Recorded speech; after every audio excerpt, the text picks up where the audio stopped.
Video है detailed video about SWP pension by mutual fund.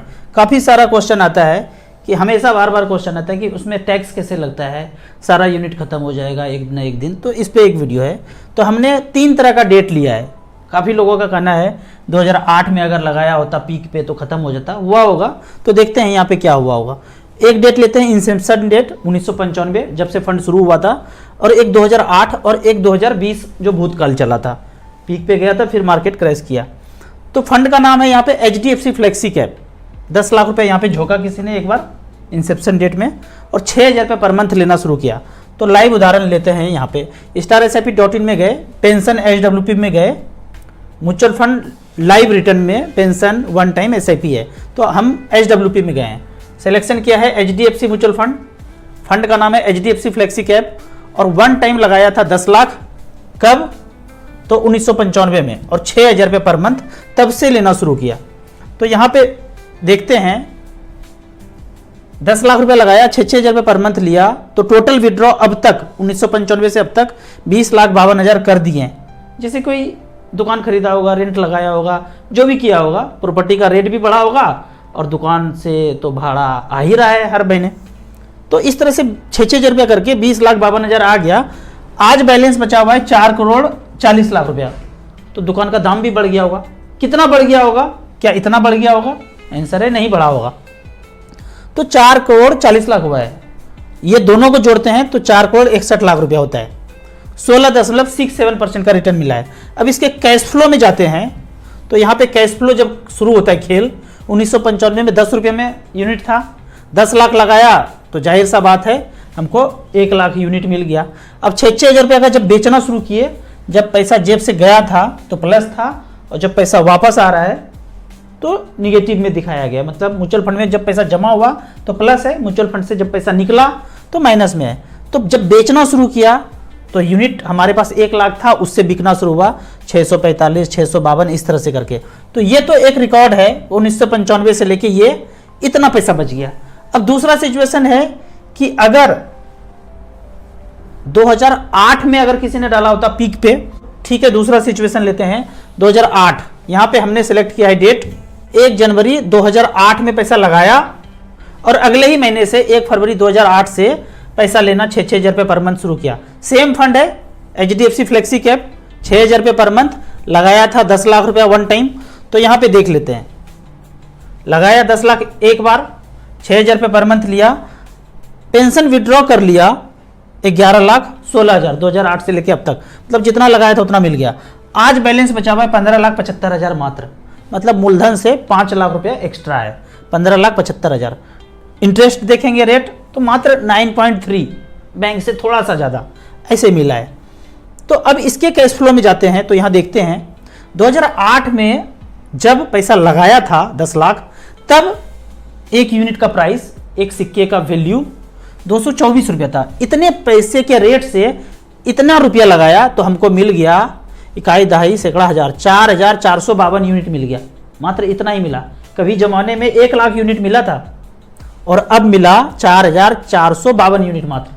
अब अगले महीने से 6,000 रुपये बेचना शुरू किए तो 31 यूनिट इससे बिक गया, फिर अगले महीने 33 यूनिट बिक गया, फिर अगले महीने 36 यूनिट बिक गया। तो अब देखते हैं ये जब रेट था 224, अब ये मार्केट क्रैश किया 164 पे, ज़्यादा यूनिट बिकना पड़ रहा है, रेट कम हुआ और पैसा उतना ही चाहिए खाने के लिए, तो ज़्यादा यूनिट बेचना पड़ेगा, 36 यूनिट बेचना पड़ा। पहले कहाँ 31 यूनिट में काम चला, अब 36 यूनिट बेचना पड़ा। एक समय देखिए 43 यूनिट बेचना पड़ रहा है, तब रेट कितना हो गया था 138 और गिर गया। तो सबसे ज़्यादा देखते हैं यूनिट कब बेचना पड़ा, 60 यूनिट बेचना पड़ा, 60 यूनिट 62 यूनिट तक बेचना पड़ा। 62 यूनिट का रेट तब कितना था, रेट था 96 रुपया आ गया। यानी कि जो शुरू हुआ था, ये शुरू हुआ था 224 से, और वो गिर के 100 रुपया से भी कम 96 रुपया, ये 96 रुपया पे आ गया। तो बहुत ज़्यादा कम हो गया, आधा से भी कम हो गया।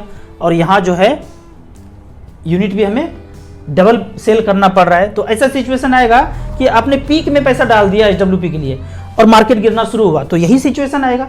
जैसे गणित यहाँ पे हो रहा है, आपके जीवन में भी ऐसे गणित होगा। तो इस तरह से करके अब फिर धीरे धीरे मार्केट जब बढ़ना शुरू हुआ, फिर यूनिट का रेट बढ़ना जब शुरू हुआ, तो अब देखते हैं आज 2008 के बाद अब जो यहाँ पे रेट चल रहा है, टोटल रेट देखेंगे यहाँ पे, तो यहाँ पे रेट 600 तक आ गया, 800, 1000 और यहाँ पे अब लास्ट में रेट आता है 1260 रुपया। इस हिसाब से आज के डेट में अभी मतलब कौन सा डेट, 3/7/2023, जुलाई 2023 में 6000 रुपया लिया तो 4 यूनिट सेल करना पड़ा। 4 यूनिट सेल किए तो मुझे 6000 रुपया मिला। और आज बैलेंस कितना बचा हुआ है, आज बैलेंस बचा हुआ है 15,75,000 रुपया। 10 लाख लगाए थे, 15,75,000 रुपया। और हमने टोटल विड्रॉ भी कर लिया। ये टोटल विड्रॉ जो है अमाउंट 10 लाख से ऊपर ही हमने विड्रॉ किया था। टोटल विड्रॉवल अमाउंट 10 लाख लगाया था और विड्रॉ किया था 11,16,000 रुपया। अब एक क्वेश्चन होता है कि टैक्स कैसे आएगा, आज के डेट में टैक्स कैसे आएगा, तो यहाँ पे समझते हैं टैक्स कैसे आएगा। पहले म्यूचुअल फंड में जान लीजिए, कोई भी यूनिट खरीद रहे हैं तो जो खरीदा, मान लो 10 रुपये में खरीदा और बेचा 12 रुपये में, तो इस 12 रुपये में मूलधन है 10 रुपया, हटा देंगे 12 में से 10, तो प्रॉफिट, शुद्ध प्रॉफिट कितना हुआ 2 रुपया। उस 2 रुपये पे 10% टैक्स कटेगा, लेकिन 1 लाख तक साल में छूट है। अब यहाँ पे बात करते हैं, अब जो ये तीसरा सिचुएशन है 2020 से लेके 2023 तक, यहाँ पे हम टैक्स कैलकुलेशन देखते हैं। 10 लाख रुपया लगाया, 2020 में ही लगाया जब भूतकाल चल रहा था, 6,000 रुपये लिया, 2,52,000 तक विड्रॉ कर लिया। अब बैलेंस बचा हुआ है 14,78,000। अब इसके लिए कैश फ्लो अगर देखते हैं तो 675 रुपया यूनिट का रेट था, तब हमने 10 लाख रुपया झोंक दिया, 1480 यूनिट मिल गया। अब यहाँ पे 6,000 रुपये जब लेना शुरू किए तो इस रेट से हम सेल कर रहे हैं, तो कितना यूनिट सेल कर रहे हैं 9.4। तो इस तरह से करके फिर 13 यूनिट सेल करना पड़ा जब मार्केट गिर गया, 10 यूनिट, 10 यूनिट, इस तरह से करके ये यूनिट सेल होता गया। तो लास्ट में देखते हैं 3 साल के बाद यहाँ पैसा बचता है 14,78,000 रुपया। और आज रेट कितना चल रहा है, रेट चल रहा है 1260। 3 साल पहले ये रेट कितना था, जो शुरुआत किए थे 2020 में, तब ये रेट चल रहा था 675 और अब चल रहा है 1260। तो अब इसमें टैक्स कैसे कैलकुलेट होगा, एक यूनिट 675 में खरीदे थे, हमने जितना भी पैसा लगाया था उसका मूलधन क्या था, सोना का सिक्का एक बार खरीदा, झोंक के पैसा कितने रुपया में खरीदा, तो एक सिक्का खरीदा 675 में, इतना सिक्का खरीद लिया। तो अब जब बेच रहे हैं तो अलग अलग रेट में बेच रहे हैं, अगले महीना करके अलग अलग डेट में बेच रहे हैं, लेकिन खरीदा तो सब 675 रुपया में था। तो यहाँ पे सारा का सारा खरीद 675 पे हुआ था और आज जो बेच रहे हैं वो 1260 में बेच रहे हैं, आज जो बेच रहे हैं। तो 1260 में 675 मूलधन है, इसको हटा दीजिए तो बचा 585 पर यूनिट। एक यूनिट जब अगर सेल करते हैं तो मुनाफा आज कितना हो रहा है 685, मैं इसको 600 रुपया मान लेता हूँ। अब मान लीजिए कि 5 यूनिट आप बेच रहे हैं, आपको 6000 चाहिए तो 12 पंचे 60, 6000 रुपये चाहिए तो 5 यूनिट बेच रहे हैं, बेचा आपने 5 यूनिट, तो प्रॉफिट एक यूनिट पे 600 रुपया था, तो 6 पंचे 30, 3000 का प्रॉफिट है। 6000 जब आपके जेब में आ रहा है तो उसमें प्रॉफिट कितना है 3000, तो 3000 का 10% टैक्स देना पड़ेगा कायदे से। जब रिटर्न भरेंगे अपने आप ऑटोमेटिक म्यूचुअल फंड में अभी तक नहीं करता है, आने वाले सालों में अगर होगा तो होगा, अभी तक नहीं करता है, जो कि 1 लाख से कम है। 1 लाख तक गेन होता रहेगा, छूट है। 1 लाख के बाद जो भी गेन होगा उस पर टैक्स देना है। तो अभी जब तक 1 लाख रुपया तक गेन नहीं है तब तक आपको कुछ टैक्स नहीं देना है, ऑटोमेटिक भी नहीं करता है, आपको रिटर्न में भरना है। तो इस तरह से करके टैक्स का कैलकुलेशन होता है।